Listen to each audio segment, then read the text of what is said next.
Halo, assalamualaikum guys, welcome back to my YouTube short kali. Dan hari ni aku akan buat challenge, iaitu aku akan selesaikan Rubik's Cube ni dalam masa bawah 1 minit. Okay? Jadi jom kita lihat adakah aku boleh atau tidak. Okay.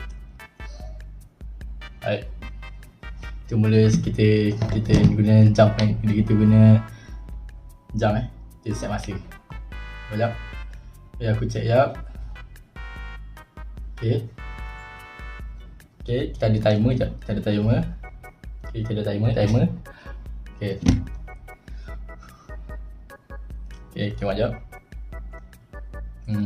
Tak apa-apa. Maybe lah. Aku tak dapat main. Cuba main balik. Okay. Merah, hijau. Okay, ready? 1, 2, 3. Let's do this.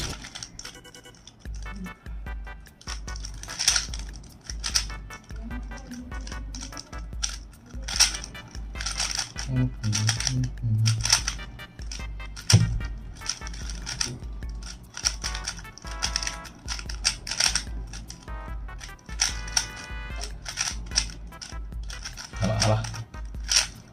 Kita guna ni. Kita okay.